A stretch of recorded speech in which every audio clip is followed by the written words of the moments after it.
Alors pour ceux qui ne me connaissent pas, je m'appelle Nabil Samni, comme sur votre slide. Je suis auteur, formateur et conférencier. Et j'accompagne justement les entrepreneurs à devenir une référence dans leur domaine, tout en restant eux-mêmes, grâce à cet outil qui est le storytelling. Entre guillemets, il y a trois grandes parties. Comment attirer, impacter et engager. Ça, c'est les 3 pôles. Et beaucoup d'autres choses, mais en réalité, c'est les 3 gros pôles qu'on travaille. Mehmet, il manque Mehmet. Moi, j'étais en train de chercher, je me suis dit, il manque Mehmet, je vais l'attendre, gentiment. Alors, comment je me suis retrouvé dans le storytelling? C'est simple. Il y a de ça 6, 8 ans, je crois. 6, 8 ans. D'ailleurs, je commence à peu près en même temps que Mehmet. Je fais des vidéos, je parle de neurosciences, de hacks, de prépa mentale. Je fais des grosses vidéos avec du gros contenu. Et les vidéos, ça monte pas de ouf. Enfin, quand je dis ça monte pas de ouf, je fais 3000, 5000, 10 000. Et vraiment, ça pète pas de ouf. Je comprends pas. J'apporte vraiment de la valeur et tout. Je me casse la tête. Absorber du contenu pour donner rien, ça pète pas. Un jour, je fais une interview avec un mec. Et comme toute interview, je prépare 2-3 punchlines, 2-3 trucs à donner. Je parle avec lui pendant 3 heures, il allume pas sa cam. Je lui dis, ça y est, j'ai presque tout envoyé, j'ai plus de... J'envoie tout, il allume pas sa cam. Et puis à un moment donné, il me dit, non mais parle-nous de toi, là.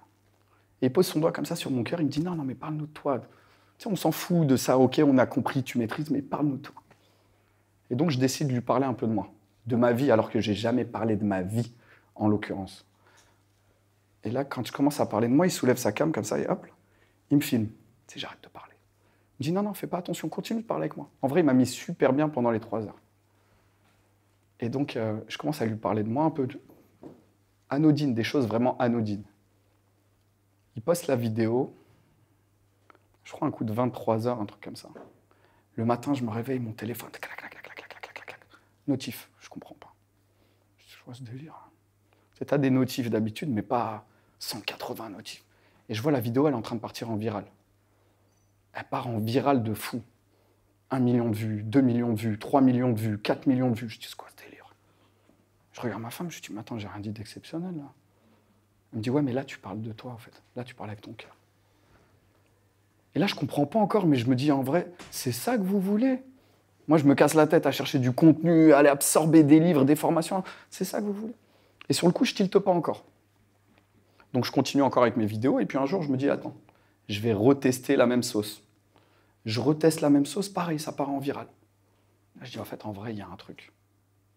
Là, il y a un truc. Et si je devais faire l'exégèse de la situation, parce que ce que je suis en train de vous dire là, c'est marrant, parce qu'il y a une personne sur Terre qui me l'a dit il y a de ça des années, c'était Mehmet. Mehmet, il me connaissait quand je commençais à, entre guillemets, à faire un peu de buzz, et il m'a dit, mais c'est un truc de fou.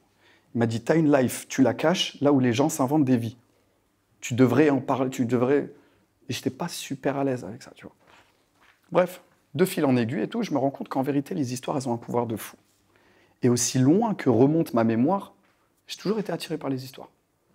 Les histoires, elles te font rêver, elles te font voyager, elles te donnent envie d'y croire. Tu peux faire des trucs de fou à cause d'une histoire, et tu peux rester bloqué à cause d'une histoire. Et en vrai, l'histoire que tu te racontes est plus importante que l'histoire elle-même. Il y a des gens qui ont fait des choses de ouf à cause d'une histoire, et d'autres qui sont restés bloqués à cause de la même histoire. En vérité, tout dépend comment tu la prends. Soit tu la prends et tu la mets sur ton dos, et puis à un moment donné, scoliose, parce que ton dos, il n'a pas vocation à attraper toutes les histoires de l'humanité, soit tu la mets devant toi et ça devient un super escalier. J'allais dire une bêtise. Un escalier. OK?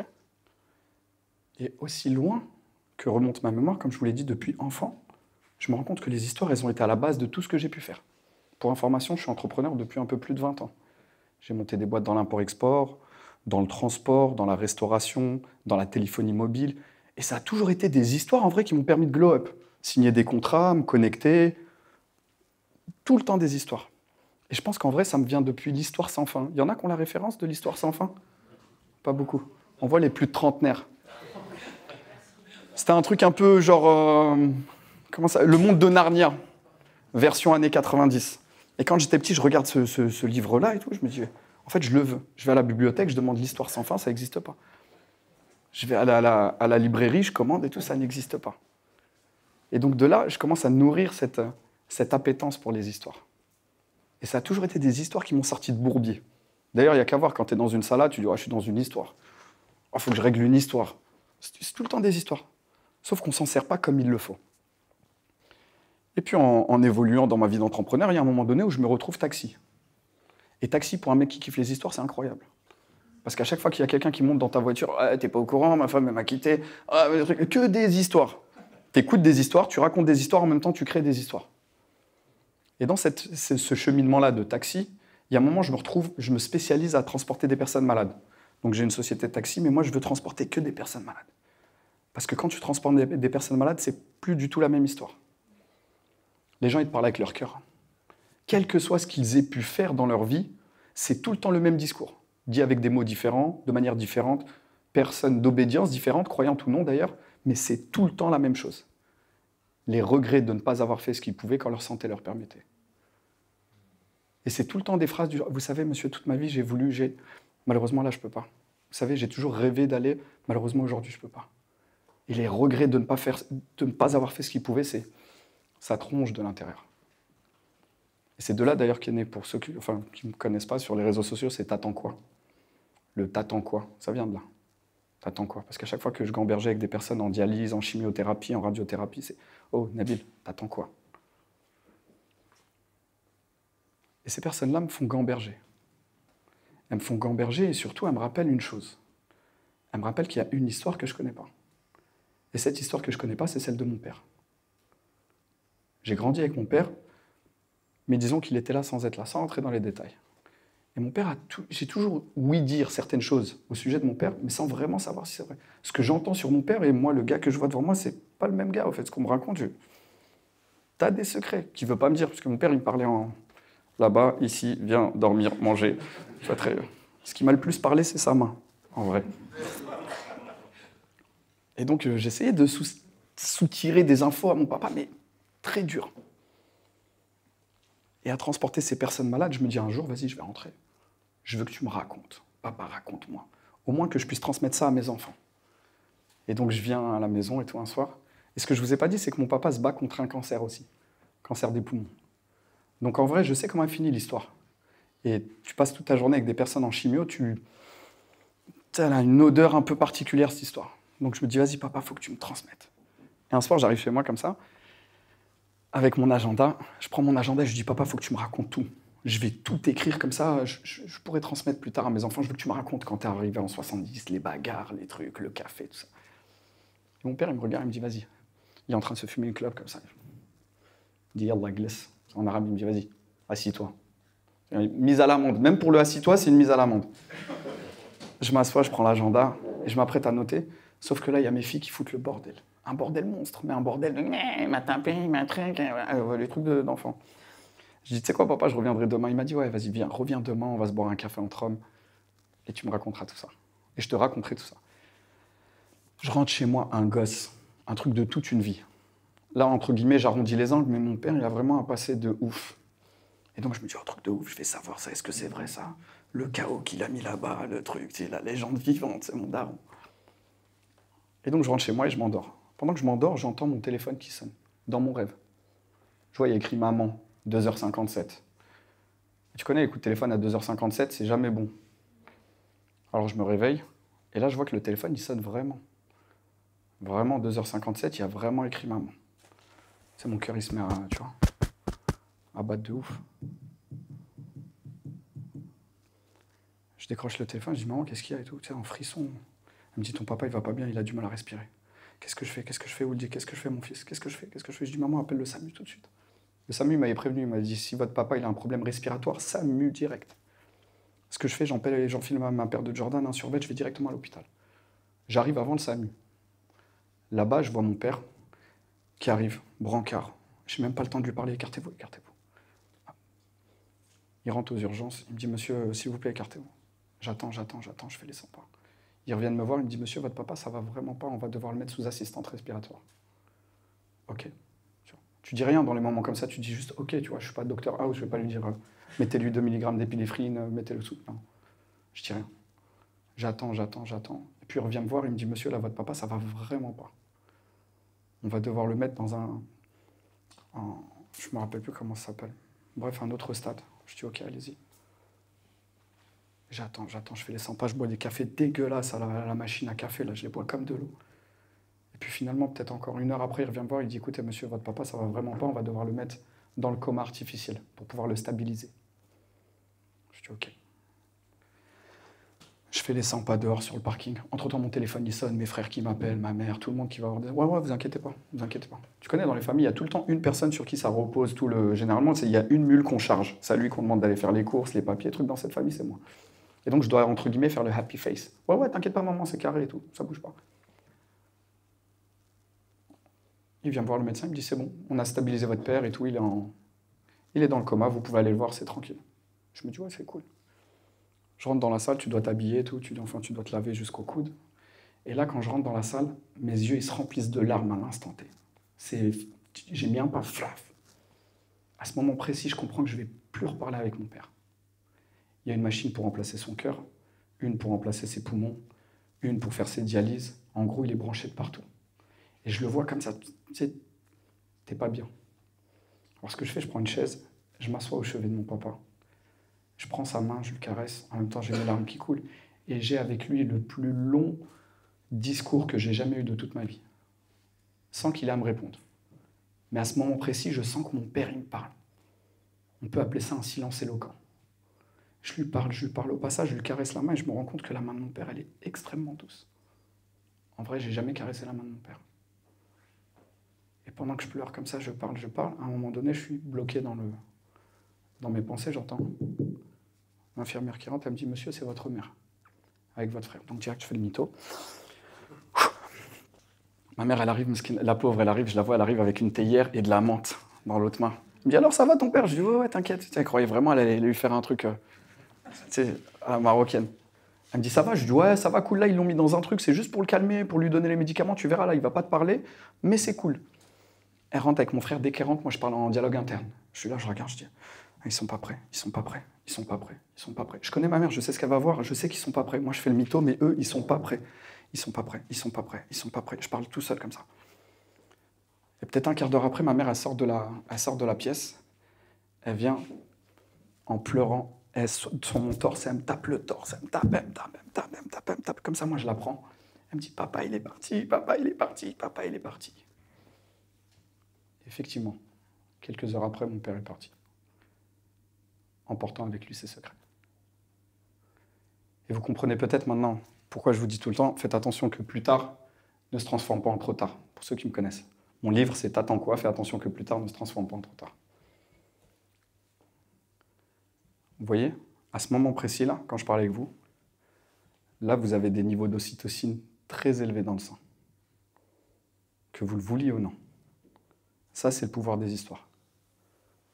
Là, à ce moment-là, vous avez des niveaux d'ocytocine, ils sont au max. Ça veut dire que vous me faites davantage confiance, vous êtes beaucoup plus connecté à moi, et vous êtes beaucoup plus calme. C'est vrai ou pas? Il n'y a qu'à voir le silence, la chape de plomb. Tout ce que je vous ai raconté, c'est vrai. Mais je vous ai raconté cette histoire-là volontaire. C'est pour ça que je vous ai demandé qui me connaît ou qui ne me connaît pas. Des histoires, j'en ai en voiture, en voilà. Mais à ce moment précis, là, j'arrive, je suis dans une salle, il n'y a personne qui me connaît, c'est comment je vais connecter avec eux. Là, ce que j'ai besoin d'avoir chez vous, en l'occurrence, bon, ça peut vous paraître un peu mystique. Jérémy, d'où dans la magie, tout est faux sauf le magicien, tu comprends maintenant? C'est ce que j'ai besoin que vous connectiez avec moi, que vous me fassiez confiance. Et donc, je vous ai volontairement raconté cette histoire-là. Si je voulais vous motiver, par exemple, je fais de la prépa mentale depuis des années, je serais parti sur autre chose. Si je voulais vous transmettre, je serais parti sur autre chose. Mais à ce moment-là, je veux que vous connectiez avec moi. Entre guillemets, pour ceux qui font de la neuroscience, en vrai, à ce moment-là, j'ai pris une chaise quechua et je suis assis dans votre limbique. Et à ce moment précis, en vrai, si je devais vous vendre quelque chose, je peux vous vendre, entre guillemets, parce que là, je sais que maintenant que je vous ai dit ça, ça va être réfractaire. Non, tu ne vas rien pour... Bon, bah, les couilles de ton père. Mais à ce moment-là, en vérité, je peux vous amener où je veux. Ça veut dire qu'avec une histoire comme ça, techniquement parlant, derrière, je peux te proposer un produit. Je peux dire, voilà pourquoi aujourd'hui j'ai décidé de créer des puits en Afrique. Voilà pourquoi aujourd'hui j'ai décidé de lancer le truc, c'est pour honorer la... Vous voyez? L'histoire, elle me sert que de support. Et comme je l'avais dit à Gérald, aujourd'hui, je voulais pas faire le mec avec des slides et tout, du contenu. Je pense que... Qui fait du storytelling, là, parmi vous? Il y en a? Tu l'utilises? Ok. Ok. Il y a le storytelling minimum, entre guillemets, situation initiale, élément déclencheur, galère, aboutissement, SEGA si on peut, ou SEGPA, avec galère, péripétie, aboutissement. Et il y a une autre manière de storyteller. Et c'est celle que je vais tenter de vous transmettre aujourd'hui. Je voulais à tout prix que vous puissiez repartir avec quelque chose, pas faire le mec conférencier. Non, je veux que vous repartiez avec quelque chose. Donc je vais vous transmettre une méthodologie que moi j'utilise. Je vais me servir de ça pour que vous puissiez l'utiliser dans vos business. Et puis surtout, je vais vous montrer comment vous en servir quotidiennement. Ça vous va? Ça fait 4 ans, il est mort, mon père. Hein, vous pouvez descendre. C'est cool, ok? Alors déjà, qui ne fait pas du tout de storytelling? Ah ouais, vous vous privez d'un truc de ouf. Ah ouais, c'est une dinguerie. Pour vous donner un exemple, moi je communique essentiellement sur Insta. Je crois que je dois avoir 80K d'abonnés sur Insta. 80K d'abonnés en organique. Je ne fais pas de pub. Je vends, enfin grâce à Dieu, je vis bien, essentiellement en organique. Je ne fais pas de pub. Quels sont ceux parmi vous aujourd'hui qui ne font pas de pub du tout? C'est minime. C'est minime. En vrai, tu as 2 cas de figure. Si tu ne fais pas de pub, bah, c'est que tu as capté, tu sais que tu arrives à engager. Si tu fais de la pub et tu te sers du storytelling, tu baisses drastiquement ton budget pub. Bah, parce que tu arrives à avoir en organique ce que tu n'as pas besoin de payer. Il y a une métaphore que j'utilise tout le temps, elle est un peu space, mais ça va vous parler. Admettons, elle va plus parler aux hommes. Vous allez à la Jonquera et puis vous décidez de faire ce qui se fait à la Jonquera, donc boire des verres, d'accord? Disons qu'il y a 2 potes, ils vont à la Jonquera. Le soir, chacun arrive à terminer avec une demoiselle de la gente féminine. Il y en a un qui est très bon, donc il tchatche et tout, il arrive, salut, ça va, tac, tac, il connecte. Et puis du coup, il arrive à terminer chaque soir avec une fille. Et un autre qui, pareil, arrive à terminer avec une fille, sauf que lui, il paye. Donc la finalité, c'est pareil, ils arrivent tous les deux à terminer leur soirée avec de la gente féminine, sauf que celui qui ne paye pas, c'est beaucoup plus à l'aise. Le lendemain, il peut refaire. L'autre, il est obligé de payer à chaque fois. Kishta, kishta, kishta, kishta. C'est exactement pareil avec la publicité.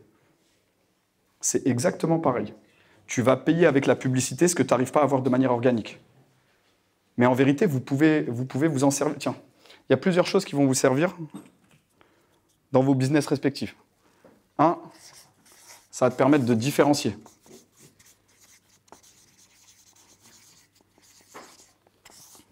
Storytelling, ça va te permettre de différencier. Bah sinon, tu vas me dire, par exemple, t'es coach, bah, tu es la copie d'une copie d'une copie d'une copie. En vérité, tu es en mode photocopieur. Salut, je suis coach, je t'accompagne à. Jadis, il y a de ça pas très longtemps, ça pouvait encore marcher. Dans les jeux, disons, pour ceux qui sont dans le business en ligne depuis un peu avant le Covid, si la plupart vous êtes là avant le Covid, c'était l'âge de glace. Avant le Covid et après le Covid, c'était pas du tout la même chose. Aujourd'hui, il y a de ça pas très longtemps, tu disais, salut, dimanche masterclass, t'avais v'là le monde. Aujourd'hui, tu dis, hey, j'organise une, allez, hop là, on t'a swipé déjà. Tu peux toujours organiser des masterclass, tu peux toujours organiser des webinaires, mais fais-le de manière différente. Je vais vous donner un exemple. Là, dimanche, j'ai fait une conf à Pana sur comment transformer tes mots en euros, parce qu'en vérité, c'est ce que je fais, c'est l'art de vendre sans vendre. 120 personnes, j'ai fait une story, une vidéo, pour qu'elle puisse être partagée, parce que la story, c'est pas partageable. Une story, une vidéo, un mail, j'ai rempli 120 personnes à Paris, sur comment transformer tes mots en euros. Enfin, 102 personnes exactement, parce qu'il y a 18 invités, pour être totalement transparent. Dont Mohamed qui n'a pas pu venir. Hein? Ah. Ouais, spécial. J'en place une spéciale pour les amis, toujours. Je les oublie jamais. J'oublie jamais. Avec un J... Non, je rigole. 102 personnes. Et 102 personnes, c'est que des entrepreneurs. Parce que apprends à transformer tes mots en euros, c'est pas viens faire de la pâtisserie. Donc j'ai 102 entrepreneurs. Grâce à ça. Il y a une méthode... Attends. Premièrement, ça va te permettre de différencier. Tiens, je veux dire, ça va te permettre d'engager. L'histoire, ça te permet d'engager de ouf. Ça te permet d'engager un truc de malade. Grâce aux histoires. Quand tu sais le faire. Ça te permet aussi de connecter. Ceux qui ont été à l'école jusqu'à la pyramide de Maslow, sentiment d'appartenance, on est sur le... Là, c'est la psychologie. On n'est même pas sur j'aime ou j'aime pas. C'est-à-dire que techniquement parlant, quand je vous raconte une histoire, là, on n'est plus dans je le connais pas, c'est un rebeu, c'est pas un rebeu, c'est un musulman, c'est pas un musulman, il est là, il fait ça. Ou tout. Non, on s'en fout, en fait. C'est l'histoire, tu connectes ou tu connectes pas. Tu vois.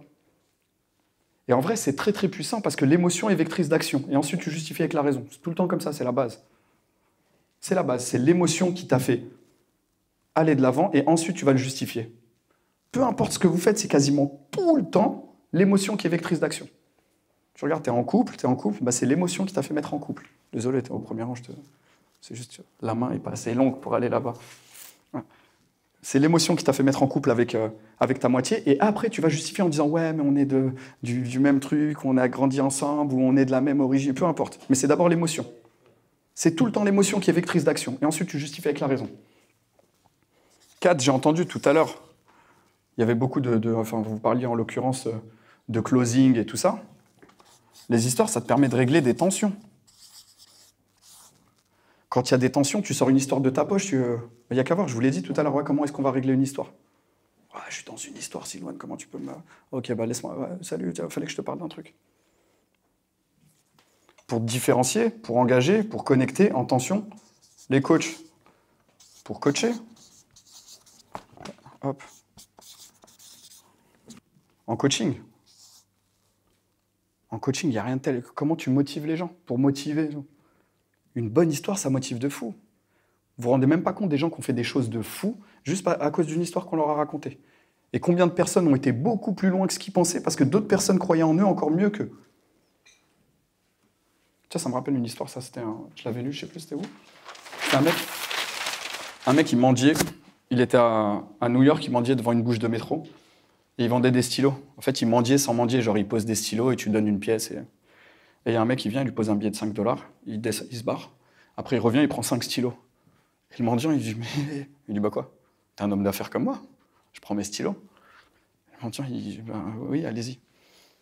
Et quelques temps après, moins d'un an après, il y a ce même entrepreneur-là, il est dans une bah, un peu comme ça, là, il est dans une conf, il est là, et il y a un jeune homme qui vient le voir en costard et tout. Il dit, bonjour. Il dit, vous vous souvenez de moi? Il lui dit, non. Il dit, vous savez, je suis le mendiant sur la 5e, le croisement avec la 42e qui vendait les stylos. Il dit, moi, je pensais que j'étais mendiant. Et un jour, vous m'avez fait prendre conscience que j'étais un entrepreneur. Vous m'avez dit, t'es un entrepreneur comme moi. Sauf que moi, je me voyais comme un mendiant. Vous m'avez vu comme un entrepreneur. Finalement, je suis devenu cet entrepreneur-là.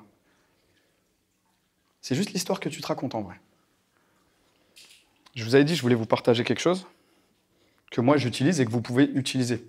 C'est une méthodologie que j'ai mis en place et vous allez voir comment vulgariser au max. Ok? Il y en a qui se disent, je ne sais pas raconter d'histoire là. Il y en a, ils ne sont pas super... Ouais, donc tous les autres, si j'interroge, vous êtes bons.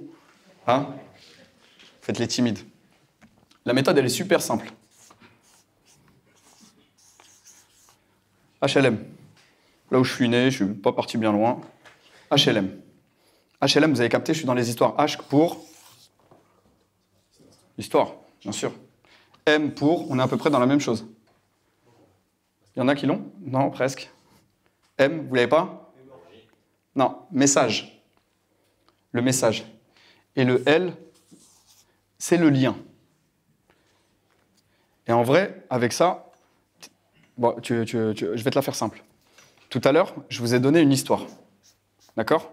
Les histoires, vous en avez tous. Tous et toutes. Que vous le vouliez ou non, vous êtes arrivé ce matin, c'était une histoire. Moi qui interviens, c'est une histoire. Ta paire de baskets que tu n'as pas trouvée, c'est une histoire. Le chemin. En vérité, toutes les histoires sont bonnes à raconter dès lors que tu trouves le bon angle. C'est pas Les gens n'ont pas plus d'histoires que les autres. Après, tu prends quelqu'un comme moi, dont c'est le métier, je les archive, les histoires. D'ailleurs, je vous invite à le faire. C'est un tips que je vous donne. Prenez votre téléphone, Story Bank, banque d'histoire. Banque d'histoire, parce que j'ai tout le temps des histoires à sortir de mon chapeau. Mais comment tu veux sortir des histoires si tu les as pas répertoriées? Par exemple, je peux dire, ah tiens, je parlais avec Silo, ah bah finalement, ok. Ah ouais, mais mettre le moment où... incroyable. Mais ces histoires-là, elles existent. Mais si tu les as pas répertoriées, c'est très difficile de les sortir. À chaque fois que tu rigoles, une connerie, une dinguerie, un truc, hop là, tiens, c'est une histoire, je la note celle-là. Elle ressortira. Elle va peut-être pas ressortir aujourd'hui, mais elle va te sortir à un moment donné d'un bourbier. Je vais vous donner un exemple factuel. Il y en a qui connaissent ici Gaston Last. Ok. Il y a pas très longtemps et tout, j'étais avec Gaston et on devait parler. Hein. Bref, je me suis retrouvé un peu bourbier. Il me dit, bah tiens Nabil, allez, troubadour, montre-nous comment tu te sors de ce bourbier-là. C'était un truc de closer, c'est que des closers. En gros, souvent j'interviens pour former des closers. Il me dit, vas-y, montre-nous comment tu te sors de cette objection-là, c'est trop cher. Je dis, moi, c'est trop cher? Je dis, ça, c'est super marrant que tu me racontes ça, c'est trop cher. Moi, tu vois, il y a de ça quelques années, je rencontre Gaston, enfin, je rencontre pas Gaston, j'ai un ami à moi qui parlait tout à l'heure de Fouet des Sbirri, là. C'était toi, Gérald? Ok. Je connais Fouad Esbiri avant Gaston. Et Fouad Esbiri, il me sauce pour aller à Business Web au Soleil de Gaston. Et il me dit, vas-y, Nabil, il faut que tu viennes, c'est incroyable, il y aura du monde. Et moi, à ce moment-là, j'ai pas de produit à vendre. Donc, en vrai, j'ai rien à faire, moi, Business Web. D'autant plus que c'est à Marrakech. Petit détail qui a son importance. Donc, tu dois prendre un billet d'avion, aller à Marrakech. C'est pas excessivement cher, c'est 700 € la journée, 697. Mais à ce moment-là, j'ai pas trop envie d'y aller. Je me dis, attends, 700 balles, plus le billet d'avion, plus le truc. Et Fouad, il me sauce. Vas-y, viens, Nabil. Et Fouad, pour ceux qui ne le connaissent pas, on dirait la crime quand il parle. Il est un peu menaçant. Allez, je t'ai dit, t'inquiète. Ouais, ouais, il est 5 fois champion du monde de boxe. Mais tu vois, il a une manière de parler. Je t'ai dit quoi? Il y aura... Comment il s'appelle? Olivier Roland. C'était Olivier Roland, la pièce maîtresse du Business Web au Soleil. Il me dit, il y aura Olivier. Je dis, mais c'est cool et tout. Mais qu'est-ce que tu veux que je fasse avec, moi? Tu vois, Olivier Roland. J'ai rien à faire. J'ai une société de taxi. Moi, je gère une flotte de... Il me dit, non, il faut que tu sois là. Et je me dis à ce moment-là, qu'est-ce que je vais faire? Donc, pour légitimer ma procrastination, je me dis, je vais demander à ma femme. Tu vois, parce que je la connais, elle va me dire, 700 balles. Tu vois, elle va me mettre un stop. Et je dis, ouais, chérie, tu sais, il y a un truc à Marrakech. Fouad, il m'a dit, c'est 700 €, il y aura des entrepreneurs. Et là, elle me regarde comme ça, elle me dit, mais Nabil, 700 €, tu vas les refaire? Je dis, je comprends pas. En fait, là, je le vois pas venir, tu vois, le contre-pied qu'elle est en train de... Tu sais, elle m'a fait un contre-kems. Elle me dit, 700 €, tu vas les faire? Je dis, bah ouais. Elle me dit, par contre, si ton truc, là, ta journée à 700 balles, c'était bien, tu vas être dégoûté ou pas? Je dis, ouais, franchement. Elle m'a dit, en plus, tu vas me saouler en me disant, ouais. Elle me dit, va. Si c'est éclaté, tu pourras les refaire. Et si c'est bien, au moins, c'est bien. Drop the mic. Elle m'a dit, en fait, le crevard, il paye toujours 2 fois. Et donc, je décide d'y aller. Et tu vois, j'illustre ce propos-là parce qu'il y a Gaston dans la salle et je lui dis... Et en gros, le mec qui était bloqué juste avant moi, c'était le C'est cher. Et j'utilise cette histoire-là. Je dis, en vrai, 700 balles, tu vas les faire. Maintenant, si le truc c'est bien et tu vas pas, tu vas être dégoûté. Il n'y aura plus de journée. Ah ouais, ben, j'ai semé une graine dans sa tête. J'ai pas besoin de l'argumentation. J'ai juste raconté. Et c'est factuel, elle existe vraiment, cette histoire. À tes souhaits. Donc, les histoires, vous les avez. Le message, vous l'avez aussi. Tiens, frérot, qu'est-ce que tu vends? Du CBD. Ok. C'est quoi le message de ta boîte? Enfin, il y a une punchline, il y a un truc. Ouais, l'excellence. Le goûter, c'est l'adopter. Le goûter, c'est l'adopter? Ouais. Ok, le goûter. Le goûter, c'est l'adopter. Ok. Ok, vas-y, on va partir sur un truc totalement différent. Frérot? Mastermind. Et le but, arrête d'appuyer sur le bouton Add. Arrête d'appuyer sur le Bouton Add. Add. Add, c'est ça ton message? Ouais. Arrête d'appuyer sur le bouton Add. Comment tu pourrais me le traduire d'une manière différente si je... Arrête... En gros, arrête de faire que de la pub. Arrête de faire que de la pub. Ok. Stop la pub. Ok. Quelqu'un d'autre dans une autre... Ouais, frérot? Genre, tu regardais la fenêtre, genre... Hein? Inch'Allah, il m'interroge pas, moi. Hein? Tranquille, c'est cool. Moi, c'est des formations en bourse. Donc, c'est pour construire sa retraite. Construire sa retraite. Ok. Je prends volontairement des domaines qui n'ont rien à voir. C'est pour vous montrer, pour pas que vous disiez « Ouais, mais c'est juste le mec, il est bon. » Non, je suis pas bon, en fait. Tout s'apprend. Tout s'apprend. On garde ça, on en fait un autre. Il y a quelqu'un qui est dans une thématique totalement différente, là? Un truc rien à voir? C'est bien pour que ça me challenge un peu. Frérot, t'es dans quoi? Dans la reprise d'entreprise. Je forme les personnes pour la reprise d'entreprise et la promesse, c'est comment reprendre l'entreprise sans apport et sans crédit bancaire. Reprise, ok. Ouais, d'où la question tout à l'heure sur le... Ok, comment reprendre une entreprise sans apport et sans crédit bancaire. Attends, j'écris. Ok. Alors, tu vois, regarde, je vais vraiment... Et là, pour le coup, c'est vraiment pour illustrer mon propos. Je peux le faire d'une centaine de manières différentes, mais juste pour que vous compreniez. Vous voyez, tout à l'heure, je vous ai raconté l'histoire de mon père. On est d'accord? Donc, l'histoire, elle est là. Elle est factuelle, ça bouge pas. Tourne-le comme tu veux, c'est l'histoire qui s'est passée pour mon père. D'accord? Le message, vous l'avez tous. Goûter, c'est l'adopter, stop la publicité. Enfin, c'est dit d'une manière différente, mais... la retraite, c'était quoi, déjà? C'est la bourse. Construire sa retraite avec... Ouais, construire ta retraite avec la bourse et entreprendre sans crédit bancaire. Tu vois, quand je te raconte l'histoire de mon père, vous, vos messages, vous les avez déjà. Ce que je veux vous dire par là, c'est qu'avec ça, vous n'avez pas besoin de charbonner de ouf parce que les histoires, vous les avez déjà. Votre message, c'est ce que vous vendez, ce que vous faites, ce que vous proposez. Vous avez juste à trouver le lien. C'est là, au fait, où le flip-flap, il se fait. C'est que dans le lien.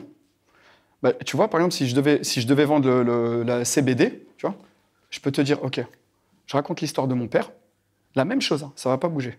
Et je te dis, en fait, dans les derniers moments où mon père faisait sa chimiothérapie, la seule chose qui le soulageait un petit peu des douleurs, c'est la CBD. Tu vois? Croyez-le ou non, je vous l'ai dit au début, mon père fumait des cigarettes. Ça fait 55 ans qu'il fume des cigarettes. Et vers la fin, il fumait de la CBD. Et un jour, mon père m'a dit cette phrase magnifique, goûter, c'est adopter. Je dis, papa, t'es passé de la Marlboro à la... Il m'a dit, le goûter, c'est l'adopter. Tu vois? Et voilà comment est né ce truc-là. Finalement, en fait, on ne vend pas de la CBD. On permet à des personnes malades de soulager un petit peu. On permet à des personnes stressées de pouvoir se libérer du stress. On permet à des personnes dans le truc, tu vois? Mes frères, là, je sais pas comment tu communiques, mais là, on n'est plus dans la même sphère, tu vois? Toi, tu arrives avec CBD, hey, goût litchi, goût pastèque, hey, salut, on a du truc, la puff, il y a 60, tu vois? Si j'arrive avec ce truc-là, je vais clignotant à gauche, je passe devant, je ne suis pas du tout dans ta thématique. Tu vois? Stop là. Tiens, je vais partir sur la retraite parce que ça me parle plus et je passe juste après. La retraite, c'est pareil. La retraite, arrivée à la fin, je me rends compte qu'en fait, mon père, il a passé sa vie à travailler. Il n'a jamais épargné. Son seul but, c'était de travailler toute l'année pour pouvoir nous emmener 1 mois et demi au Maroc, durant l'été. Et mon père, en fait, le seul truc qu'il n'a jamais fait, c'est épargner. Il aurait kiffé partir à la retraite avec un petit peu de laurier, il aurait kiffé. Truc. Et voir mon père partir sans avoir épargné, ça a créé en moi un sentiment, une frustration énorme. Et je me rends compte qu'il y a énormément de gens qui n'épargnent pas pour leur retraite. Notamment des personnes qui ont travaillé dans le bâtiment, qui ont travaillé salariés et qui ont travaillé dans des tâches difficiles. Aujourd'hui, avec ma méthodologie, enfin je ne sais pas commencer, donc là j'invente, après il faut trouver un truc vrai, tu vois. Ma méthodologie permet justement d'investir aujourd'hui dans l'épargne pour pouvoir créer ta retraite. Pour que les personnes qui ont une vie acharnée puissent avoir une fin digne de ce nom, pour qu'ils puissent profiter. Alors peut-être qu'aujourd'hui, tu n'as pas le temps, peut-être qu'aujourd'hui, tu n'as pas le truc, mais tu vois, fais juste attention que plus tard ne se transforme pas en trop tard. Parce qu'à un moment donné, il n'y a pas d'au revoir. Enfin là, je suis en main pro, donc mais tu me laisses un peu de temps, il faut que je le gratte, je te le fais d'une manière différente. Tu vois? Et là, on n'est plus du tout pareil. Parce qu'en vrai, alors attends, entreprendre sans crédit bancaire, là, c'est la même chose, tu vois. Mon père est né dans un HLM, il est mort dans un HLM. La simple et bonne raison, c'est qu'il a toujours voulu avoir un pavillon. Mais il n'a jamais pu acheter parce qu'il ne faisait pas de crédit. Et c'est très difficile pour des personnes qui ont un petit salaire de pouvoir acheter. J'ai vu mon père pleurer je ne sais combien de fois, à s'embrouiller avec ma mère parce que, techniquement parlant, on n'avait pas les sous. Ma mère qui lui disait « Ya Abdelrahman, fais un crédit ». Et mon père qui disait « Non, Ya Abdelrahman, fais un crédit, on va rester là au moins pour nos enfants ». Et aller voir se déchirer comme ça à longueur de journée, j'ai décidé, moi, de faciliter aux personnes, quelle que soit leur religion, quelle que soit leur obédience, quel que soit leur but. Tu n'as pas envie de faire de crédit, je peux te faciliter, grâce à une méthodologie simple. Et en faisant cette méthodologie-là, je ne suis pas dans « salut, je fais du crédit bancaire », tu vois. Je facilite à des personnes, tu vois, dans la précarité, à pouvoir accéder à un... Vous captez un peu le... Stop la publicité, c'est le même schéma. En vrai, regardez, je vais vous montrer un peu pour que vous compreniez. Ouais. Là, du coup, c'est le contenu. Comment, par exemple, ceux qui vendent du CBD, comment ils pourraient appliquer ça au niveau du format? Est-ce que tu lui dis, fais une pub où tu parles? Bien sûr. Ok. Là, vous avez capté ça ou vous voulez que j'appuie dessus? C'est bon? C'est capté? En gros, pour te la faire simple, toi, tu es là. D'accord? Là, on va dire, il y a la mère. Et là, il y a l'oseille, le client. D'accord? C'est toujours comme ça, tu vois. On sait, peu importe ce qu'on vend. En vérité, tu peux même vendre un message, tu peux vendre une idéologie. Les politiciens, ils nous vendent un message, tu vois. Ton message, si tu speaks là, mais il y a de fortes chances qu'il reste un peu et puis à un moment donné, en fait, il va couler dans l'eau. Il va couler. Et là, pour pas qu'il coule, tu dis « j'envoie de l'ADS ». Tu vois ? J'envoie de l'ADS, allez, j'envoie, et de temps en temps... c'est incroyable, hein, c'est bien. Attention, je suis pas là pour qu'on s'entende bien, c'est très bien. Mais ton message, si tu l'avais mis sur un super bateau, qui est le bateau Histoire, eh ben ton bateau, il permet de ramener ton message jusqu'à là. Vous voyez ce que je veux dire ? L'histoire, en fait, c'est juste un support. En vrai, on est tous entrepreneurs, là, on a tous quelque chose à faire passer. Je te dis juste que si tu ne te sers pas du storytelling, ça risque d'être difficile. Ou en tous les cas, ça peut te faciliter. D'accord? Pour répondre à ta question, comment tu fais? Moi, je vais te partager une méthodologie que j'utilise tout le temps. Tu sais, souvent, on me dit, ouais, tu as une communauté engagée, tu fais un truc, tu remplis une salle avec 2 stories. Non, je ne remplis pas une salle avec 2 stories. Il y a un truc, ça, je ne te l'ai jamais partagé, Mohamed, tu vois, c'est un vrai truc de pirate. Je l'ai vulgarisé en 3 choses. Q, A. Si vous allez sur... Regarde, je vous invite à aller... si vous avez Instagram, vous tapez T'attends quoi? C'est mon Instagram, d'accord? La première des choses que je fais tout le temps, et pour ceux qui me connaissent depuis longtemps, donc il n'y a que moi et Mehmet qui peut le... Je partage mon quotidien. Oh, punaise. Je partage mon quotidien. Quand je dis je partage mon quotidien, ça ne veut pas dire raconte n'importe quoi. Hein. On est d'accord. Mais de toute façon, tu montres ce que tu veux. Et il me semble que ça fait... Moi, il y a un truc que je fais très souvent. Mehmet, c'est quoi ce que je fais le plus, en l'occurrence? Les lives le matin. C'est des stories le matin. Ouais. Généralement, je me lève à 5h. Exactement, je vais courir à 5h30 ou à 6h. Et les gens me connaissent pour ça. Les gens me connaissent pour 2 choses. C'est le mec du matin, réglé comme une horloge, et du café. Tu verras toujours du café. Il y en a même... Carrément, je suis devenu une référence. Quand les gens boivent un café, si tu savais le nombre de stories dans la journée que je dois partager, parce que les gens m'ont mis un café, t'attends quoi? Tu sais, je suis devenu égérie Nespresso. Ça veut dire qu'inconsciemment, on a ancré café Nabil. Ça, c'est plus branding, tu vois, mais je partage mon quotidien. Quand je partage mon quotidien, par exemple, tiens, la semaine dernière, j'ai fait une story où j'arrive à la boucherie. Pour vous donner un truc tout simple. Je dis, hey, tu sais quoi, je viens de sortir à la boucherie. À la base, je voulais 1 kilo et je me retrouve avec 1,2 kg. Le mec, il me dit 1,2 kg, c'est bon. Et moi, je lui dis, oui, c'est bon. Ça vous est déjà arrivé, tu arrives à la boucherie, tu demandes 1 kilo, tu ressors avec 1,2 kg. Et là, je partage mon quotidien de la boucherie. Donc, techniquement parlant, tout le monde se retrouve dans le... Tout le monde... T'as déjà été à la boucherie, tu demandes 1 kilo, il t'a cloqué 1,2 kg. Alors qu'à la base, déjà, je voulais juste 700 grammes, je lui dis 1 kilo pour faire le mec, genre 1 kilo. Et je partage ça. Je dis, ouais, ça vous est déjà arrivé? Là, je pose une question. D'accord? Je partage mon quotidien. Donc l'histoire de la boucherie, mais ça peut être anodin. Ce matin, je suis parti 6h30, là, j'étais à l'hôtel, je suis parti faire un peu de sport. J'ai partagé. Je pose une question. Et la 3e chose, je demande de l'aide. Dites-moi l'équipe, là, parce que je viens de me faire cloquer pour 1,2 kg au lieu d'1 kg. Dites-moi, est-ce que vous savez comment faire pour... Je sais comment faire, en vrai. Je lui donne 10 €, je lui dis, donne-moi 10 € de kefta. C'est pas plus compliqué. Mais je demande aux gens qui me regardent. Et là, j'ai une flopée de « Oui, tu devrais faire ça, alors moi, hop. » Quotidien, question, aide. Pour comment je le fais quotidiennement. Ça, c'est en story. Je vais te donner un exemple concret. Sur ton Insta, fais-le. Fais un test et dis, bon, l'équipe, là, j'ai décidé d'aller à New York. Là, ça y est, je me suis décidé. J'ai toujours rêvé d'aller à New York. J'ai jamais été à New York. Tu sais, ton quotidien. Ouais, dites-moi, y en a qui ont déjà été à New York, là? Et tous ceux qui vont... Même ceux qui n'ont jamais interagi avec toi. Hein, comme des furets, tu vois. Hop là. New York? Oui, moi. Tu vois. Alors, si tu demandes de l'aide, là, tu as tous les... Même les haters, ils te donnent, tu vois. Ouais. Vous avez un truc à me proposer? Ouais, je pense que tu devrais plutôt... Alors attention, si tu vas à Staten Island, prends pas la navette, tu devrais... Là, tu sais, tu fais sortir qui, là, de là? Tous ceux qui corrigent les fautes d'orthographe, là. Tu sais, quand tu fais une story, il te dit, ouais, c'est « et eux ». Tu vois? Ouais, ben, « et eux ». Là, tu les fais tous sortir. Et d'une manière générale, on aime quand on nous demande de l'aide. T'aimes? Moi, j'aime bien. Ouais, salut Nabil, je vois que t'es truc Bordeaux, est-ce que tu... Ouais, ok, bien sûr. Bah tiens, je vais te partager c'est mon coiffeur. Hop, envoie-lui un message. Les gens aiment que tu leur demandes de l'aide. Quotidien, c'est basique. Là, tu peux partager ce que tu veux. Une question, de l'aide.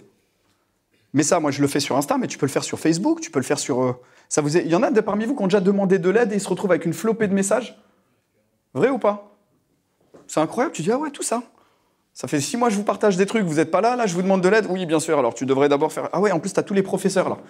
Et tu as tous les frustrés qui n'arrivent pas à faire, ils aiment bien ce... Alors, je pense que tu devrais... Tu vois, il n'y a pas de problème, frérot, je te remercie. Tu vois, sans mentir, si votre ramage se rapporte à votre plumage, vous êtes le phénix des hôtes de Facebook.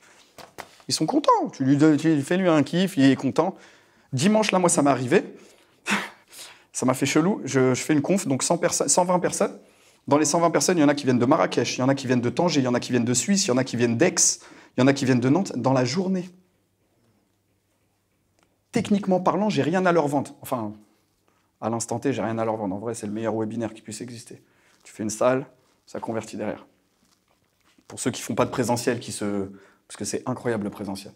Et les gens, ils sont là, ouais, c'est Nabil, tu te rappelles? Si, mais il me dit, ouais, tu te rappelles, on avait échangé. J'échange avec des milliers de personnes. Je me rappelle plus trop. Il me dit, mais si, tout, je t'avais dit pour ma belle-sœur. Quand? En octobre 2021. Ouais, bien sûr. Tu vois, mais là, ils sont persuadés que tu es de leur famille, en fait, qu'ils te connaissent. Parce qu'ils te voient tellement quotidiennement que c'est incroyable. Donc ça, vous pouvez vous en servir. En mode story. Enfin, story, Insta, ce que vous voulez. Hein. Sur LinkedIn, c'est exactement... Oui, frérot. Comment tu l'appliquerais sur la partie publicité plutôt, qui pousserait sur un appel à l'action à la fin, plutôt que la partie organique? Ok. Sur la partie publicité, je le fais. D'ailleurs, des fois, avant-hier, je passais ma journée à faire des VSL là, pour des clients. En fait, c'est ta vidéo. Ta vidéo, là, c'est plus... Il y a des copywriters dans la salle, tu vois? Non? Ok. Là, c'est plus, tu vois, le copywriter, comment tu rentres dans... Mais moi, je le fais d'une manière générale, ce que je vous ai dit tout à l'heure, quand je vulgarise au max, vraiment, c'est vulgarisé au max. Tu vois, le storytelling, tu as 4 grandes parties. Sega, parce que Sega, c'est plus fort que toi, pour ceux qui ont la ref à l'époque de la console. Situation initiale, élément déclencheur, galère, aboutissement. Tu vois? Et si tu regardes, par exemple, dans mes vidéos, je t'invite à regarder, très souvent, je te dis, à la base, j'étais là, mais ça s'est pas passé comme prévu, tu vois? Hop. Si tu regardes bien, on suit exactement ça. Après, c'est en 1 minute 30, mais tu peux le faire d'une manière différente. Tu le fais, après, tu rajoutes un peu pour le... Tu sais, quand tu vas... Là, c'est sur une vidéo de pub, c'est différent. Il y a 4 grosses branches, entre guillemets, tu vois. C'est vraiment, je vulgarise au max, parce que sinon, je vais rentrer dans... En gros, tu as ceux qui sont en analytique, d'accord? Tu as ceux qui sont plus structurels. Tu as ceux qui sont plus conceptuels. Et tu as ceux qui sont dans le social. OK? Ça, c'est les 4 orientations du cerveau. D'une manière générale, il y en a qui sont plus analytiques, d'autres qui sont plus structurels, d'autres qui sont plus conceptuels, d'autres qui sont plus sociales. Ça veut dire que quand moi, par exemple, je fais une conférence dimanche, tu vas voir des personnes qui sont venues, ceux qui ont une prédominance sociale, ils sont venus juste parce que « Ah, bah tiens, c'est sympa, il y a Nabil, il y aura Mohamed Bouclé, il y aura... » Il en a rien à foutre de la conf. Lui, il vient parce qu'il y a des petits fours, il y a du café, tu vois. Ça, c'est le social. Il faut leur parler à eux. Il faut leur dire, ah, il y aura Jérémy, c'est génial, on fera un groupe WhatsApp après. Ah ouais, Jérémy, j'aime trop. Tu vois. Hop là, social. L'analytique, lui, il a besoin de comprendre, il a besoin de chiffres. Donc quand tu fais ta pub, tu es un peu plus dans les chiffres. Tu vois. Ça, c'est beaucoup le câblage 1G. Tu sais, ils ont besoin de stats, tu vois. Ouais, selon 73% du truc, tu vois, tu le mets. Le structurel, lui, il a besoin de structurer, de séquencer. Mais c'est très vicieux, hein, tu vois, c'est très subtil, il a besoin de structurer. Alors, ok, ça va se passer comme ça, on va faire... La première chose, ça va être accueil, recherche du besoin, la présentation du produit, ensuite on aura networking, et à la fin, on va voir... Tu vois, lui, il a besoin de savoir qu'il y a un point A, point B, point C. Et le conceptuel, je les ai mis ensemble, le conceptuel, il est un peu dans le social. C'est de la même gamme. Lui, il faut que ce soit un concept innovant. Tu dis un concept innovant dans lequel les gens pourront manger, networker, et en même temps se retrouver... Oh, c'est un truc de ouf, j'ai jamais vu. Et en vérité, quand tu vas faire ta vidéo... Là, je te les fais short, hein, sinon on va rentrer dans un cours de neurosciences, mais je te les fais short. En grosso modo, il y en a qui vont rentrer par ce canal-là, il y en a qui vont rentrer par ça, il y en a qui vont rentrer par ça, il y en a qui vont rentrer par ça. Et si tu prends le temps de regarder, par exemple, ma vidéo pour mon... Ouais, ça va être génial, tatati, tatata, on va voir ça, on va truc, on pourra en même temps networker. En vérité, je t'ai fait passer les 4. Mais ça, tu peux le faire aussi dans un mail. Hein. Là, je te parle, c'est vraiment si tu veux le travailler pour vendre, on est d'accord. Mais quand tu fais le QQA, là, tu partages soit brut de décoffrage. Parce qu'il n'y a vraiment rien de pire que de jouer un personnage. À un moment donné, on va s'attacher au personnage et puis on te voit en vrai. Frère, tu me parles de changement, ça fait 10 mois. Et ça m'est déjà arrivé. Il y a plein de grands noms, j'ai croisé, ils me parlaient de changement, je les croise, ils n'ont pas un échantillon sur eux. Mais je croyais que tu étais l'expert de... Tu vois. Ah oui, mais ça, c'est... Sois toi-même. Et ça va se voir quand tu es authentique ou pas. Ça te parle un peu? Ok. Et tout à l'heure, je t'ai dit SEGPA, parce que la situation initiale, élément déclencheur, galère, aboutissement, là, tu peux rajouter le P pour SEGPA, c'est les péripéties. Parce qu'un SEGPA, il a toujours plus de galères que... C'est vraiment pour la blague. Oui? Alors, ça ressemble à... Ça... Un petit peu se répéter peut-être sur ce que tu as dit, mais pour l'adapter aussi, le QQA surtout, plus le Sega, on va dire, mettons une vidéo YouTube un peu longue, genre de 10-15 minutes, comme un vlog. Comment tu l'adapterais le QQA? Plus comme un vlog. Bah, si c'est comme un vlog, c'est beaucoup plus simple. C'est marrant parce que là, j'ai relancé, tu vois, j'avais une chaîne YouTube que j'avais lancée en 2010. Je l'ai laissée pendant 3 ans ou 4 ans.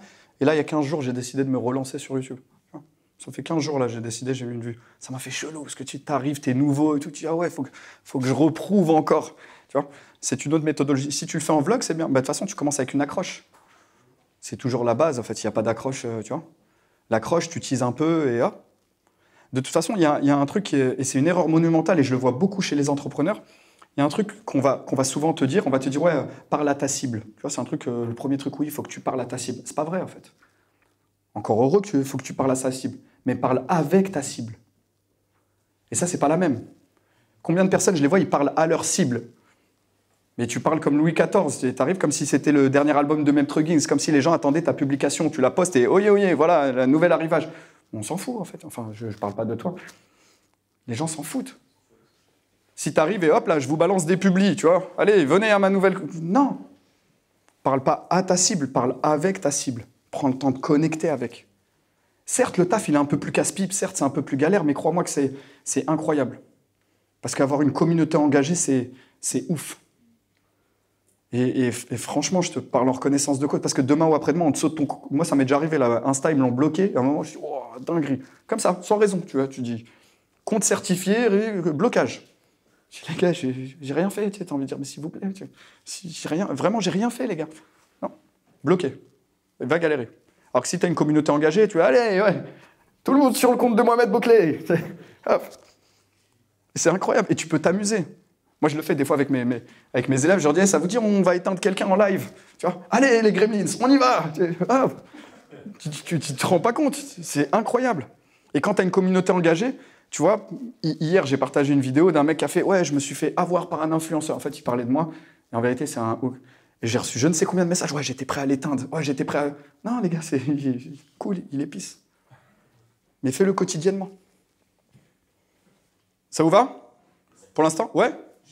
Sur ce que demandait Emmanuel sur les créas, en ce moment il y a un truc, il y a une créa qui tombe, ça pourrait être une créa de chez toi, je pense, mais c'est en gros, on cherche 5 closers motivés. Et je trouve que cette accroche-là, dans le côté un peu aide, où en fait tu inverses la relation, où tu vas pas proposer mais tu vas plutôt demander, donc ouais. Un peu ce côté A du aide, j'ai l'impression que cette créa, et pourtant c'est juste une créa ultra basique, c'est juste un statique. Là, c'est ultra efficace. C'est différent, on est dans le hook. Dans le hook, tu dois toujours... En fait, c'est le seul truc sur lequel tu dois galérer vraiment, c'est ton hook, ton accroche. Pourquoi? Parce que tu peux faire une bête d'accroche, tu te rends compte que très peu de temps après, il y a plein d'autres personnes qui font la même accroche. Tu vois? Moi, tu regardes dans mes accroches, je fais des trucs chelous. Des fois, je parle en serbe. Vraiment, des fois, je parle en serbe. Des fois, je fais des stories, elles sont filmées à l'envers. Tu vois? Et les gens ils disent... Et après, je mets une petite voix off, tu sais, je prends 10 secondes. En fait, en vrai, je me suis filmé pendant 30 secondes à rentrer à Intermarché. Hop là. Et après, je la refilme et à l'envers. Je la mets dans CapCut et avec une voix off. Ah ouais. C'est bizarre. Des fois, tu as l'impression que tout va à l'envers. Puis quand tu t'en rends compte, tu dis, qu'est-ce que je fais là? C'est bon, en fait, c'était juste pour te faire la story à l'envers. Qu'est-ce que tu fais là? Et les gens restent accrochés. Bon, en vrai, c'était juste pour te dire que je fais un live demain, un truc, tu vois. Et les gens, ils restent accrochés. Mais c'est à toi de faire preuve de créativité. Chacun... Mais le hook, c'est important. S'il n'y a pas d'accroche, t'accroches rien. Ok? Je vais tenter de vous faire charbonner un peu, parce que là, je vois que c'est un peu... Non, le savoir sans faire, ça ne sera jamais du savoir-faire. Si je suis là juste pour vous faire passer des slides et tout, c'est cool. Mais en vrai, charbonner un peu. Vaut mieux 1 gramme d'action que 10 tonnes de savoir. Au moins, tu as un feedback direct. Je vais vous distribuer des cartes, d'accord? On va faire un petit truc sympa. Comme ça, on ne se casse pas la tête, on fait des équipes par table. D'accord? On fait des équipes par table, je vais vous distribuer des cartes. Vous la regardez, vous ne la montrez pas à l'autre. Et en vrai, on va construire une histoire en fonction de la carte. Vous me suivez ou pas? En gros, tu vas montrer ta carte, ça va être un château, tu dis, ouais, c'est l'histoire d'un mec qui était dans un château fort. Hop là, derrière, c'est une stripteaseuse. Et dans ce château, il y avait une stripteaseuse. Tu dois improviser et faire en sorte. Et le dernier, c'est lui qui va charbonner le plus, il doit servir de la dernière carte pour ramener vers ce qu'il fait. Ça vous va? C'est bon? Les amis, en fait, ce qui est incroyable, c'est qu'en vrai, quasiment toutes les cartes que vous avez, c'est ce que je vous ai dit tout à l'heure, toutes les cartes que vous avez, en réalité, vous avez tous une histoire en rapport. Que ce soit un nounours, une console, un soleil, une étoile filante, un truc. Mais vous n'êtes pas parti chercher dans votre cadre de référence. Vous n'êtes pas parti chercher. En plus, on est en exercice où vraiment tu peux improviser, tu peux dire ce que tu veux. Tu vois, la PlayStation, à ce moment-là, va où tu veux. Et vous étiez dans votre tête à chercher qu'est-ce que je peux dire, qu'est-ce que je peux faire, C'est là où je vous dis que les histoires, elles sont très pertinentes quand tu les as répertoriées. En vrai, vous êtes entrepreneur, aujourd'hui, vous êtes, même si vous êtes derrière l'écran, la plupart, vous allez être amené à faire des conférences, vous allez être amené à parler, vous allez être amené à prendre la parole, vous allez être amené à faire des vidéos. Et il y a des moments où c'est pas le moment de faire les ligaments croisés. C'est vraiment... Tiens, je vais vous raconter une histoire factuelle, dimanche, là. Dimanche, tiens, tu l'as pas vu, il n'est pas là, Mohamed, tu l'as pas vu, c'est là. Une dinguerie m'est arrivée. Je fais la conférence dans la salle, c'est incroyable. Je fais la conférence et à un moment, à la fin, question-réponse, il y a un mec qui prend le micro et tout, tiens, il prend le micro, et donc, t'as vu, il y a les cams et tout, vraiment, c'est redit. Et là, il me dit, oui, Nabil, j'aimerais savoir, tu parles tout le temps d'histoire, mais qu'est-ce que tu penses du conflit israélo-palestinien et t'attends quoi pour positionner? Merci. C'est des dingueries. Tu sais, à ce moment-là, je dis, est-ce que c'est une blague ou, tu vois, c'est ni le lieu, ni l'endroit, ni le... Et je vois, tu sais, il y a un silence dans la salle. Et à ce moment-là, je me dis, en fait, j'ai deux cas de figure. En plus, j'avais mes filles qui étaient venues, genre, vous allez voir papa en conf et tout, tu vois. J'ai des filles, j'ai des caméras, j'ai deux cas de figure. Soit je le cadre, tu vois, je rends en mode, tu vois, c'est ni le lieu, ni l'endroit, ni le moment. Soit je l'éteins. Ben, je l'ai éteint. Tu vois, ouais, je l'ai éteint. En plus, je suis pas le dernier à mettre les pas, tu vois. Il y a des fois, tu demandes qu'à démarrer. Mais si tu n'as pas de la répartie à ce moment-là, si tu n'as pas de quoi envoyer, si tu n'as pas de quoi jacter, si tu n'as pas... T'es mort. Et c'est pour ça que ça va vous servir tout le temps. En fait, prenez le temps de répertorier une histoire. Je vous l'ai dit tout à l'heure. Tu es en galère, sors-moi une histoire. Différencier pour engager, pour connecter quand il y a une tension. Quand tu es en galère, quand il n'y a plus rien à raconter. Je ne sais pas quoi faire. Ah bah tiens, c'est super marrant. Une histoire, ça te permet d'aller chercher dans ta tête. Tu vois ? Ça te permet, à ce moment-là, tu as une carte, je sais pas, il y a un rayon de soleil. Ah, ça me rappelle une fois, j'avais été en vacances à Phuket.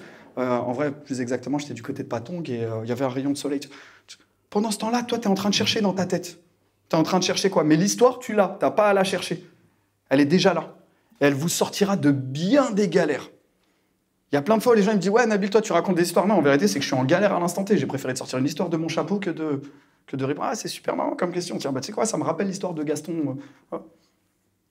Prenez le temps de répertorier des histoires, c'est incroyable. Et vos histoires, vous les connaissez, vous n'avez pas à les chercher. Vous les connaissez. Vraiment, si vous deviez repartir d'aujourd'hui avec quelque chose, c'est faites-moi une banque d'histoires et servez-vous-en. Vous n'avez pas remarqué sur TikTok, Insta, des fois, il faut que je vous raconte une histoire de fou, surtout chez la gente féminine. C'est incroyable, il y a un truc qui s'est développé, c'est genre maquillage et en même temps je raconte des histoires. Vous les avez jamais vues? Ou alors je cuisine et en même temps je fais des histoires. Oui, alors les filles, aujourd'hui, il faut que je vous raconte une histoire. Hop. Histoire.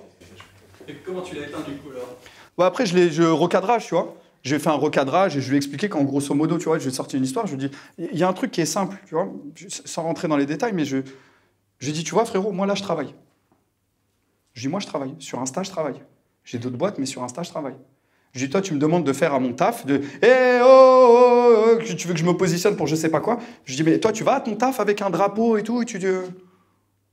Je dis, mais tu le fais pas à ton taf, pourquoi tu me demandes, moi, qui suis sur les... Moi, je travaille, là. Je dis, OK, dans la salle, quelles sont les personnes que j'ai aidées en off? Quelles sont les personnes que j'ai aidées en off? Sans jamais... Tu vois, il y a peut-être la moitié de la salle qui a levé. Enfin bref, ça, c'est un autre délire, tu vois, mais souvent, quand je peux aider, j'aide. Je dis, tu vois, toutes ces personnes-là, j'ai aidé. Pourtant, j'ai pas besoin de le dire. Je dis, pourquoi tu veux que... Ça va t'avancer à quoi, toi, dans ta vie? Tu vois, on est rentré dans plein de... Tu vois, clac. Ça, après, il avait l'air tout con, tu vois. Bref. Pour vous la faire simple. Ouais, vas-y.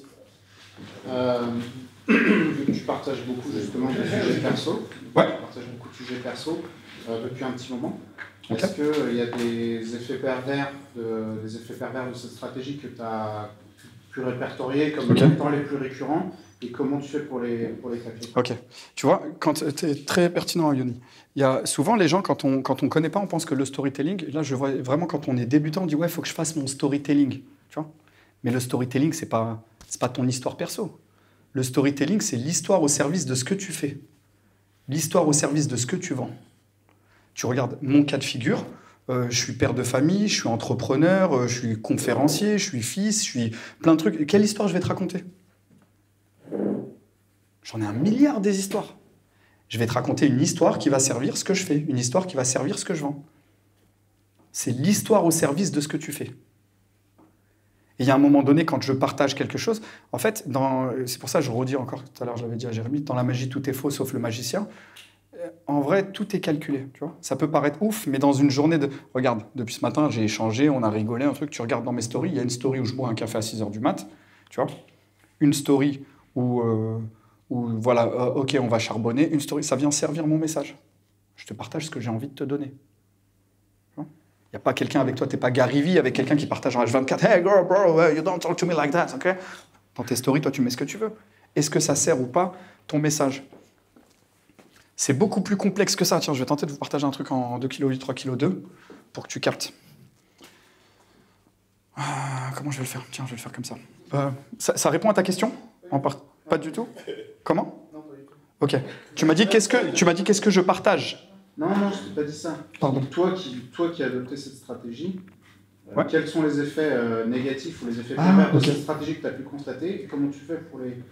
Ok. Les effets, je le vois pas trop, si ce n'est peut-être que la proximité. Tu sais, des fois, on pense que, tu vois, trop proche, tu vois, tu crées une proximité qui est... Ça a un bon côté, ça a un mauvais côté. Tu vois. Ça a un bon côté parce que tu te sens proche du peuple, du coup, les gens, tu vois, ils connectent avec toi et c'est très important, tu vois. Non, là, c'était un mec, il est sorti de nulle part. Lui, il est venu à la conf, je sais pas de quoi, je sais pas ce qu'il veut, lui, tu vois. Mais c'était juste pour te dire qu'à ce moment-là, tu vois, tu le vois pas venir. Si t'as pas un peu de répartie, t'as pas un peu de bagage, tu ligaments croisés, tu vois. Un exemple, une fois, je fais une interview à la radio, en direct et tout. Le mec, je passe en direct et tout ça. Et à un moment donné, il me pose une question très perso sur un truc rien à voir. Elle dit, dis-moi, Nabil, je me suis dit, et moi, j'arrive pour discuter, je crois que c'était sur la sortie de mon livre. Et là, je le vois pas venir, le bail. Comment tu fais? Hop là, tu sors une histoire de ton chapeau. Le temps de gamberger. Moi, le temps que je raconte l'histoire, dans ma tête, je suis comme ça. Archive. Clac, clac, clac, clac, clac, clac, clac. Ok, ça. Ah, bah tiens, c'est super intéressant. Les histoires, ça te sort de bourbier comme pas possible. Mais le seul inconvénient que moi, je verrais, c'est que ça crée de la proximité. Des fois, les gens se sentent un peu trop proches. Tu vois. Mais à toi de mettre les barrières. C'est tout. Mais en vrai, encore une fois, quand je te partage que ce que j'ai envie de te partager. Dis-toi que si je partage, je ne suis pas en mode vlogueur H24. Ce que je t'ai partagé, c'est méticuleusement choisi, j'ai pas 16 ans, j'ai 40 ans, ça fait 21 ans, je suis entrepreneur. Tu vois, je ne suis pas né hier. En vrai, quand tu vois un truc, c'est que moi, j'ai voulu te le montrer. C'est déjà jaugé au préalable. Ouais. Et quand tu poses des questions, si tu disais de demander de l'aide, est-ce que tu le fais aussi sur ton domaine d'expertise ou c'est plutôt sur des anecdotes du quotidien? Sur le quotidien, parce que là, c'est là où j'ai la chance de ramener le plus de monde, tu vois. Parce que quotidien, quand je vais à la boucherie, jusqu'à preuve du contraire, techniquement parlant, je parle à un peu tout le monde, tu vois. Et des fois, je peux le dire sur des choses très perso. Et des fois, ça m'arrive de demander de l'aide sur des choses où j'ai déjà la réponse bien tranchée. Mais c'est important, tu vois. Je peux venir avec mes idées et repartir avec les tiennes. Et dans ton domaine d'activité, par exemple, tu ne vas pas dire, voilà, je suis en train de préparer un nouveau bouquin et je galère sur ce sujet-là, ou dans cette posture d'autorité que tu vas avoir sur le storytelling. Okay. Est-ce que là-dessus, tu... Non, je ne le fais pas. Ça, je ne le fais pas. Par contre, je les engage avec moi. Je les engage. Moi, mon domaine, je le maîtrise de A à Z. Il y a plein de trucs sur lesquels je suis nul, je suis éclaté au sol. Le storytelling, je suis bon. Jusqu'à preuve du contraire, je le maîtrise. Mais je vais les engager avec moi. Vous en pensez quoi? Dites-moi, les amis, je suis sur une période à un moment très... Est-ce que vous pensez que je dois... Tu vois, je les engage avec moi. Genre, j'écris un livre, on l'a écrit ensemble. Enfin, à un moment donné, je t'ai sollicité. Tu vois? Mais là où je veux aller, je sais déjà où je veux aller. Ça répond? Tu leur donnes pas l'illusion de... en gros, on va un peu en co-créer ensemble. Non, vraiment, je les sollicite pour de vrai, tu vois. Okay. Je les sollicite pour de vrai. Je demande, ouais, vous en pensez quoi, tu vois? Et c'est important, tu vois. Ils sont là tous les jours. Et techniquement parlant, ceux qui me regardent, c'est eux qui potentiellement vont acheter mon livre. Tu vois ce que je veux dire? Je montre un peu les backstage. Et il y a un truc que je mets tout le temps, c'est vraiment peut-être l'ingrédient que je mets le plus souvent à toutes les sauces, c'est la curiosité. Ça, je le fais tout le temps, tu vois. Je le fais, mais alors, tu vois, que des contre-pieds. Là, ah ouais, Titi, la curiosité. La curiosité, jusqu'à preuve du contraire, c'est l'élément le plus puissant que j'ai trouvé pour engager les gens. Qu'est-ce qu'ils sont curieux, les gens? Ils aiment trop savoir, t'es avec qui, tu fais quoi? Parce que, concrètement, moi, en gros, je développe cette nouvelle chaîne sur l'équilibre entre l'entrepreneuriat et la famille.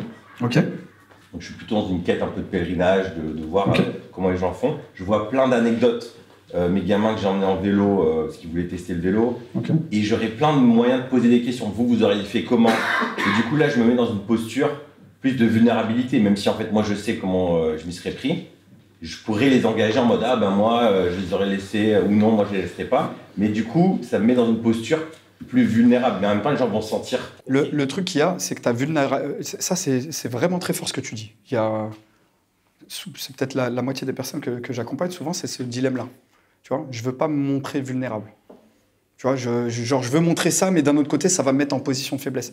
Mais en vrai, tu demandes pas de l'aide parce que tu es faible, tu demandes de l'aide parce que tu veux rester fort.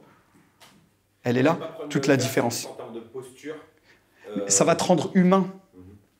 Ça va te rendre humain.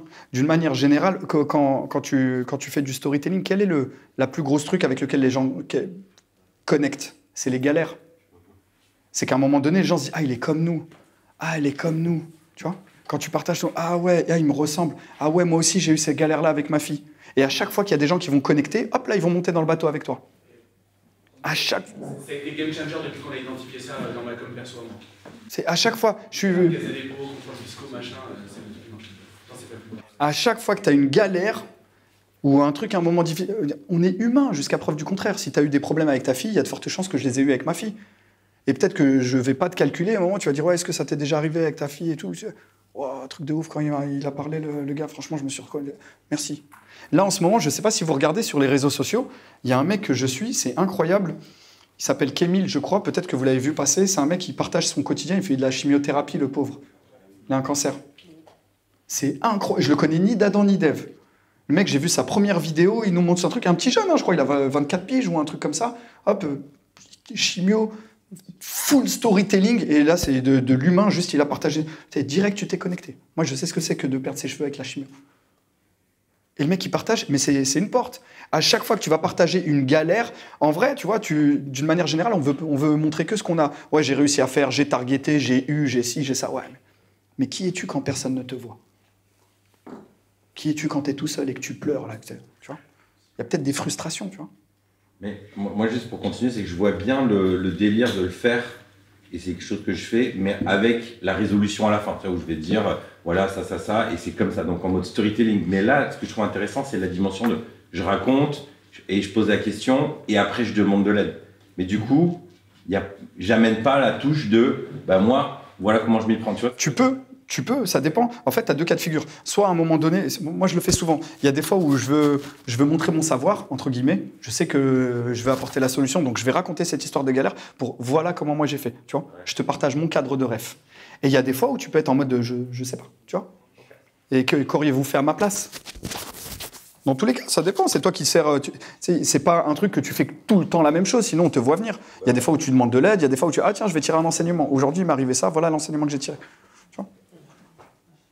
Ouais, vas-y, Sylvain. J'allais trop revenir dessus en disant, et justement en montrant que tu as testé différentes choses, au contraire, ça peut aussi te donner une posture d'autorité, parce qu'après, dans ce que tu vas vendre, tu vas être en mode, bah, justement, moi je suis passé par ces galères-là, j'ai écouté les différents conseils, j'ai testé plein de trucs, il y a des trucs qui ont marché, qui n'ont pas marché, et maintenant je sais du coup ce qui marche, et donc du coup je vais vous accompagner pour vous faire gagner du temps. C'est exactement ça. C'est exactement ça. Quand tu montes le truc, ça ramène ta légitimité. Et très souvent, quand les gens font du storytelling, c'est très simple. Hein, c'est ça. C'est à la base, j'étais là, puis je me suis retrouvé là, et puis d'un seul coup, j'ai découvert la lumière, et aujourd'hui, je t'accompagne à. Enfin, je vulgarise, mais en gros, c'est ça. Mais c'est je suis passé par là, j'ai connu ça, j'ai perdu ça, je suis passé par là. Si toi, tu te retrouves dans ça, aujourd'hui, j'ai le Waze pour te sortir de là. C'est ça, en fait, vulgairement. Vraiment, je grossis le trait, mais c'est ça. Ouais. Et comment raconter une histoire quand tu n'as pas forcément le message? Parce que par exemple, quand tu parles de ton quotidien, et que tu n'as pas forcément, tu vas pas demander tous les jours de l'aide à ta communauté, et tu n'as pas forcément un message, une leçon à retenir. Okay. Qu'est-ce que tu ferais justement pour raconter l'histoire pour que ce soit toujours captivant sans le message à la fin? Ok. Il y a une règle de base que je t'invite à mettre en place, tu vois, n'est pas une histoire à raconter sans un objectif derrière. Et n'est pas un objectif sans une histoire à raconter. Okay. Tu veux me raconter une histoire, pourquoi? Parce que quand quelqu'un te raconte une histoire, soit c'est une histoire drôle, soit c'est une histoire... Tu vois, quand t'es en couple? Ok, tu vois, quand madame elle rentre du boulot, peut-être à la fin de la journée, elle te raconte, elle te partage généralement, enfin si elle travaille ou pas, je sais pas, mais d'une manière générale, elle te partage, ouais, voilà, tu vois, la journée elle a duré 8 heures. Il y a un moment donné, elle va te partager une histoire qui va durer 5 minutes, peu importe ce qu'elle a choisi, mais il y a un but derrière. Ouais, non, mais j'ai croisé Brigitte, en plus comment elle se la raconte celle-là, tu vois, peu importe. Il y a une histoire, mais il y a un message derrière. Parce que sa journée, quand elle te raconte sa journée, c'est pas sa journée elle a duré 8 heures. Elle a vu 1 milliard de choses, mais elle a décidé de te raconter cette histoire-là. Il y a un objectif. Donc n'est pas une histoire à raconter sans un objectif derrière. Et n'est pas un objectif sans une histoire à raconter. Si tu as un objectif, tu as forcément une histoire qui va avec. Ça répond? Ok. Ouais, vas-y. C'est juste pour compléter, mais est-ce que du coup c'est pas grave si l'objectif ne sert pas forcément ton message? Si ça n'a pas de rapport, mais que c'est comme... Non, pas forcément. Mais non, mais sinon tu serais full... ça te déshumaniserait. Parce que le but, c'est de t'humaniser. Si c'est tous les jours en bicraft, vente, ça y est, en fait, tu nous as... Ouais, et d'une manière générale, regarde dans les gens que tu suis, je ne sais pas les gens que tu suis, regarde les personnes que tu suivais ou que tu suis maintenant. À l'époque, comment ils étaient en mode full vente. Ceux qui étaient en full vente, comment aujourd'hui, ils ont humanisé un peu leur... tu vois, c'est devenu un peu plus... Pourquoi? À ton avis? Pour connecter. Tu vois? Pour connecter. Alicia? Merci beaucoup, Nabil, pour ton intervention. Je t'en prie. J'aimerais savoir ce que tu vends. C'est bien, c'est plat du pied. C'est Gérald, il t'a dit... Vas-y. Non. Non, mais là, j'étais dans les réponses. Moi, ce que je vends, c'est un accompagnement sur 8 semaines, durant lesquelles, en fait, je travaille les 8 compétences qui te permettent de devenir une référence dans ton domaine tout en restant toi-même. C'est ce que j'ai fait avec Mohamed et avec beaucoup d'autres personnes. En réalité, tu vois, là, je te partage ça, mais il y a 8 étages. Je vais le faire comme ça. Hop. La capacité à capter l'attention, structurer son message, captiver et garder en haleine, transmettre de l'émotion, développer sa créativité. 7 et 8. Il y a comment moi j'opère. 8 semaines, chaque semaine est dédiée à une de ces capacités-là. La semaine numéro 1, c'est la capacité à capter l'attention. La capacité à capter l'attention. Pourquoi? Parce que comme je vous l'ai dit, capter l'attention, c'est le nerf de la guerre. D'accord? C'est la base. Si tu captes pas, c'est ce que je vous dis, il n'y a pas de hook dans ta vidéo, il n'y a pas d'accroche, il n'y a pas de... Ça sert à rien. Donc sur la semaine 1, on travaille que ça. Je te donne du contenu et tous les exercices, c'est en format vidéo. En one-à-one, pas avec un coach de quelqu'un d'autre ou un truc, c'est toi et moi. D'accord? Je te demande des exercices en vidéo et je te fais des feedbacks sur chaque vidéo. Pourquoi en vidéo? Parce que si tu es forte en vidéo, si tu es bonne en vidéo, tu pourras toujours basculer à l'écrit. Tu as des gens, par exemple, qui sont très bons à l'écrit, qui ont une plume incroyable, tu les mets en vidéo, ligament croisé. Tu vois, bonjour, j'aimerais... voilà. Et ils sont très bons à l'écrit. Par contre, quand tu es bon à l'écrit, tu peux retransmettre ça en audio, tu peux le retranscrire à l'écrit. D'accord? Et sur chacune des vidéos, moi, je te fais un feedback. D'accord? Par exemple, là, si tu me dis oui, ok, non, tu as fait l'éjaculateur précoce, tu m'as donné d'entrée de jeu ce qu'il y avait dans la vidéo. J'ai plus de raison de rester. Ok. Là, tu me fais des vidéos, tu es comme ça, bonjour, non, mets-toi face. Parce que quand tu fais comme ça, tu es un peu hautain. Tu vois? Tu parles de manière hautain. Et là, tu as dit un truc qui était super pertinent, sauf que tu as enchaîné. En vérité, après ça, tu aurais dû mettre un silence.